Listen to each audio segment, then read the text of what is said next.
नमस्कार।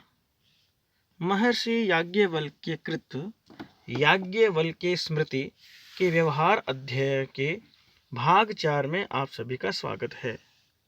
व्यवहार अध्याय में कुल 25 प्रकरण हैं। इसमें हमने अब तक साधारण व्यवहार मातृका प्रकरण के अंतर्गत हमने अब तक ये देखा कि राजा की अनुपस्थिति में धर्मज्ञ ब्राह्मण की नियुक्ति हो सकती है। व्यवहार के विषय, व्यवहार की कार्रवाई, 4 प्रकार के विवाद आदि विषयों पर विस्तार से चर्चा की। अब हमने इसके बाद यह अध्ययन किया असाधारण व्यवहार मातृका प्रकरण में कि प्रत्यभियोग होता है, जो मुकदमा होता है, उसमें कलह और साहस के अपराध में क्या अभिप्रयोग होता है, अभियोग को छिपाने का दंड क्या होता है, और दुष्ट साक्षी के लक्षण। आज हम उन्हीं दुष्ट साक्षी लक्षणों का क्रम आगे रखेंगे। और जो दुष्ट साक्षी होता है, जो झूठा गवाह होता है, उसके क्या लक्षण होते हैं। संदिग्धार्थं स्वतंत्रो यः साधयेद्यश्च निष्पतेत् न चाहूतो वदेत् किंचिद् हीनो दण्डश्च स्मृतः दण्डश्च स्मृतः। क्या कहा? यह यानी जो संदिग्धार्थम संदिग्ध धन को, संदिग्ध अर्थम संदिग्ध धन को स्वतंत्र साधयेत स्वेच्छा से साधयेत लेना चाहिए, जो संदिग्ध धन को अपनी इच्छा से लेना चाहिए। और यह स निष्पतेत और जो प्रमाणित धन के मांगने पर भाग जाए, पलायन कर जाए। च आहुत किंचित वदेत और राजा द्वारा बुलाए जाने पर भी कुछ भी न बोले। स हीनः दंड्यश्च स्मृतः तथा दंड के पात्र होते हैं। वो सभी अपराधी होते हैं और हीनः यानी अपराधी होते हैं, और दंड्यश्च स्मृतः दंड के पात्र होते हैं। भावार्थ ये हुआ कि जो व्यक्ति संदिग्ध धन को अपनी इच्छा से लेना चाहे और जो व्यक्ति स्वयं स्वीकार किए गए प्रमाणित धन के मांगे जाने पर भाग जाए, है क्या कहा? निष्पतेत का मतलब भाग जाए, मांगने पर भाग जाए। और जो राजा द्वारा बुलाए जाने पर कोई जवाब न दे। च आहुत किंचित वदेत, न बुलाने पर भी जो कोई न बोले। स ही न दंड्य स्मृत, वे सभी अपराधी होते हैं और वैसे सभी क्या होते हैं? व्यक्ति दंड के पात्र कहे जाते हैं। आगे साक्ष्यों का क्रम बताया जा रहा है कि साक्षीषु भयतः सात्सु साक्षिण पूर्ववादिन पूर्वपक्षे दरीभूते भवन्त्युत्तरवादिन। साक्ष्यों के प्रकार क्या क्या बताया कि उभयतः साक्षीषु, उभयतः यानी दोनों ओर के साक्षियों के, उभयतः साक्षीषु दोनों ओर के साक्षियों के सत्सु होने पर, पूर्ववादिन साक्षिण पूर्व काल में अपना अधिकार बताने वाले साक्षी की बात सुने। पूर्ववादिन यानी पूर्व काल में अधिकार बताने वाले के साक्षिण साक्षी की बात को सुने। पूर्व पक्षे अधरीभूते उत्तरवादिन भवन्ति, यदि पूर्व पक्ष का अधरीभूते पूर्व पक्ष के कमजोर हो तो फिर क्या करें? उत्तरवादिन भवन्ति, तो उत्तर समय में अपना अधिकार बताने वाले साक्ष्यों से पूछना चाहिए। क्या अर्थ हुआ इसका? कि जब किसी संपत्ति के अधिकार के विषय में विवाद हो तो दोनों ओर साक्ष्यों को बुलाया जाना चाहिए, और जो पूर्व काल अपना अधिकार बताए, यानी जो उस संपत्ति पर जो अपना पहले अधिकार बताए, उस साक्षी की बात पहले सुननी चाहिए।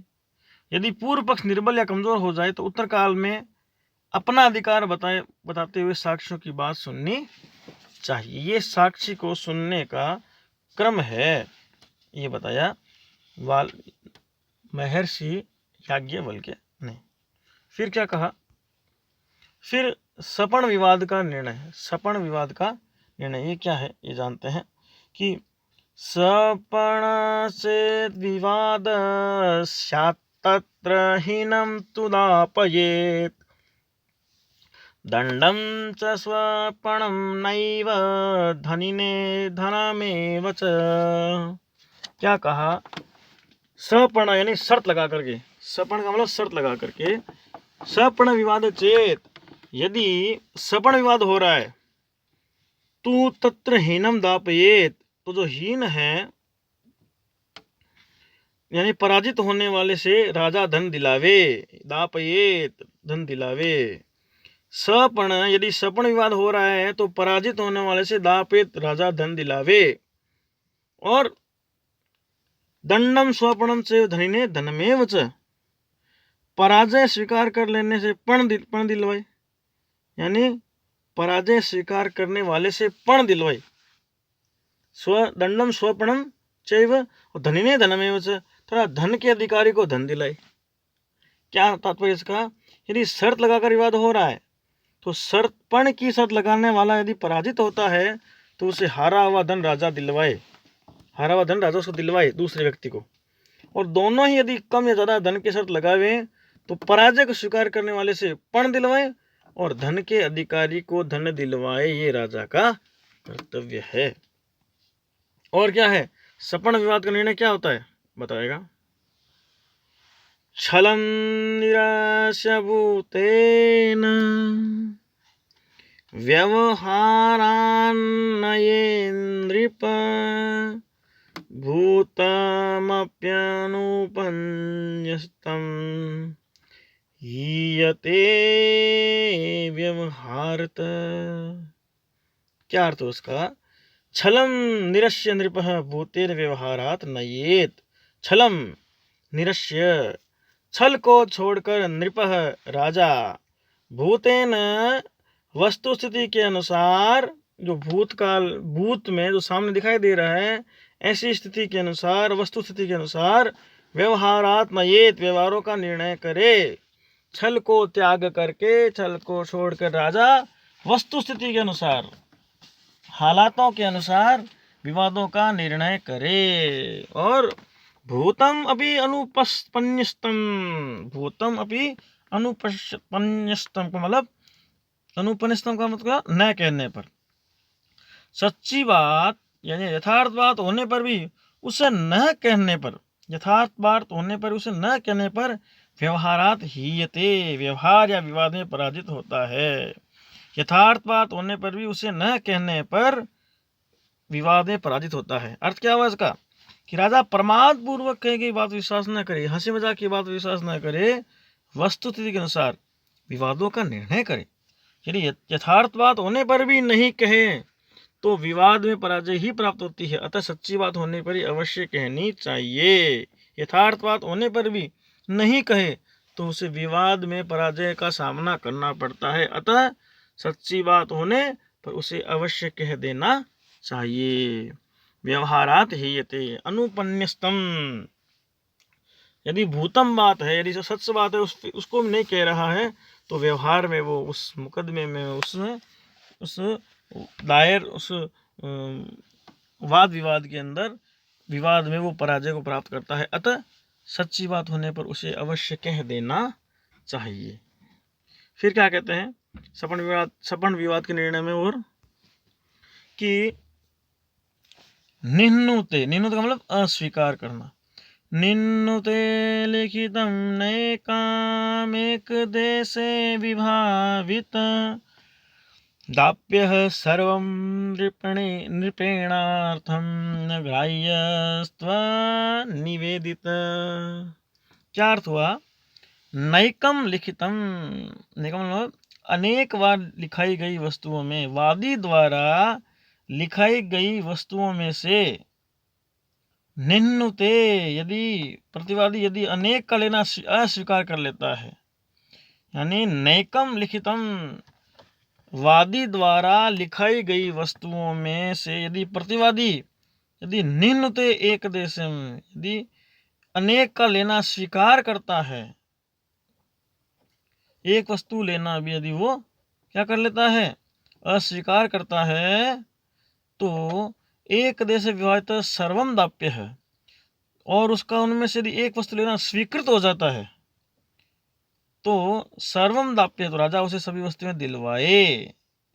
नृपेण न ग्राह्यस्त्वम निवेदित, राजा उसे सभी वस्तु दिलवाए, वादी उन वस्तुओं को ग्रहण न करे जिनके लिए उसे निवेदन न किया हो। तात्पर्य ये हुआ कि वादी जो वस्तुएं लिखाए उनमें से अनेक वस्तुओं को लेना यदि प्रतिवादी अस्वीकार करता है और यदि उसका उनमें से एक वस्तु भी लेना सिद्ध हो जाए तो राजा उसे सभी वस्तुओं को वादी को दिलवाए। यानी वादी ने प्रतिवादी के तरफ यदि कोई वाद दायर किया है कि उस वादी ने जो वस्तुएं लिखाई है कि ये वस्तुएं प्रतिवादी ने ली है और उनको लेना यदि प्रतिवादी अस्वीकार करता है कि मैंने एक भी वस्तु नहीं ली, और यदि उसमें से एक वस्तु भी लेना सिद्ध हो जाए किसी कारणों से, साक्ष्यों से, तो राजा उस प्रतिवादी से सभी वस्तुओं को वादी को दिलवाए। सर्वदाप्य नृपेण न ग्राह्यस्तुम निवेदित, है ना, कि राजा उसे सभी वस्तु दिलाए और वादी उन वस्तुओं को ग्रहण न करे जिनके लिए उसे निवेदन न किया हो। तो वादी को सारी वस्तुएं वादी उन वस्तुओं को ग्रहण न करे जिनके लिए उसे निवेदन न किया हुआ हो। वादी ने जिन वस्तुओं के लिए निवेदन किया है वही वस्तुएं ग्रहण करे, अन्य वस्तुएं न ग्रहण करे, ऐसा कहा। और क्या कहा? और कहा कि श्लोक संख्या 21 में दो धर्मशास्त्र वचनों में विरोध की स्थिति क्या है? स्मृत्योर्विरोध न्यायस्तु बलवान व्यवहारत, अर्थशास्त्रात् बलवर्धन धर्मशास्त्र इति स्थिति। स्मृत्यो विरोधे, दो स्मृतियों में परस्पर विरोध होने पर, स्मृत्यो विरोधे, दो स्मृतियों में परस्पर विरोध हो जाने पर, व्यवहारत न्यायस्तु बलवान, दिया गया न्याय बलवान होता है। व्यवहार से दिया, दो स्मृतियों में परस्पर विरोध होने पर व्यवहार से दिया गया, व्यवहार से दिया हुआ न्याय ही क्या होता है? बलवान होता है। अर्थशास्त्रात् धर्मशास्त्रम बलवत इति स्थिति, अर्थशास्त्र से धर्मशास्त्र का प्रमाण बलवान होता है, ऐसी व्यवस्था है। यदि दो स्मृतियां धर्मशास्त्र अर्थशास्त्र में विरोध हो रहा है तो व्यवहार से दिया गया जो न्याय बलवान होता है और अर्थशास्त्र से धर्मशास्त्र का प्रमाण हमेशा ही बलवान होता है, ऐसी व्यवस्था है कि व्यवहार से न्याय करना चाहिए। जब अर्थशास्त्र धर्मशास्त्र के मतों में परस्पर विरोध होता है तो धर्मशास्त्र का ही मत क्या होता है? प्रबल होता है, ऐसी व्यवस्था दी। अब क्या होता है? साक्षी के प्रमाण, लिखित, भुक्ति और साक्षी क्या है ये देखो। प्रमाणम लिखितम भुक्ति साक्षिणश्चेति कीर्तितम एषामन्यतमा भावे दिव्यांतम अमुच्यते। क्या कहा? यहाँ ये व्यवस्था क्या कर रहा है? लिखितम भुक्ति साक्षिण च इति प्रमाणम कीर्तितेयम, लिखित, भुक्ति और साक्षी ये प्रमाण होते हैं। लिखित, भुक्ति और साक्षी, लिखित मतलब लिखित जो लिखा गया है, भुक्ति का मतलब उपभोग ले लिया गया है, साक्षी मतलब साक्षी, इति प्रमाणम कीर्तितम ये प्रमाण होते हैं। एसाम अन्यतमा भावे, इनमें से किसी के न होने पर, इसमें से किसी के भी एक के भी न होने पर, दिव्या, दिव्या का मतलब शपथ को, अन्यतमम उच्चते, शपथ को प्रमाण माना जाता है। यानी प्रमाण तीन प्रकार के हैं। लिखितम जो लिखा गया हो, भुक्ति अर्थात उपभोग कर लिया गया हो, जिस पर कब्जा कर लिया गया हो, और साक्ष्य यानी गवाह। यदि इन तीनों प्रमाणों में से कोई प्रमाण भी नहीं है तो शपथ को प्रमाण मान लेना चाहिए, ऐसी व्यवस्था दी। अब दूसरे का कब्जा हो गया, उसका अधिकार का निर्णय क्या है देखिए। सर्वेष्वर्थ विवादेषु बलवत्युत्तरा क्रिया आधौ प्रतिग्रहे क्रीते पूर्वा तु बलवत्तरा। सर्वेषु अर्थ विवादेषु, सभी जो धन विषय संबंधी जो विवाद हैं, धन विषय जो विवाद हैं उनमें उत्तरा क्रिया बलवत, उत्तर कार्य, बाद वाला कार्य बलवान होता है। तो आधो, तो आधो का मतलब बंधक, लेकिन किंतु बंधक प्रतिग्रहे दान में, कृते कृत का मतलब क्रय में पूर्वा बलतरा, पूर्व के कार्य बलवान होते हैं। कहने का तात्पर्य क्या है कि सभी धन संबंधी अर्थात ऋण आदि से संबंधित विवादों में उत्तर कार्य यानी बाद का कार्य प्रमाण होता है, किंतु बंधक या रेहन, दान और क्रय से संबंधित विवादों में पूर्व कार्य यानी अपना पहले अधिकार बताने वाले का पक्ष प्रबल होता है। और आगे श्लोक में क्या कह रहे हैं? पश्यतो ब्रुवतो भूमिर्हानिर्विंशति वार्षिकी परेण भोज्यमानाया धनस्य दश वार्षिकी। पश्यतो यानी स्वामी के देखते रहने पर, यानी स्वामी के देखते रहने, अब्रुवतो वह न बोलने पर, विंशति वार्षिकी भूमि हानि, स्वामी के देखते रहने पर, अब्रुवतो न बोलने पर, विंशति वार्षिकी भूमि हानि, दूसरे व्यक्ति द्वारा उपभोग में ली जाने वाली 20 वर्ष में भूमि अधिकार से निकल जाती है।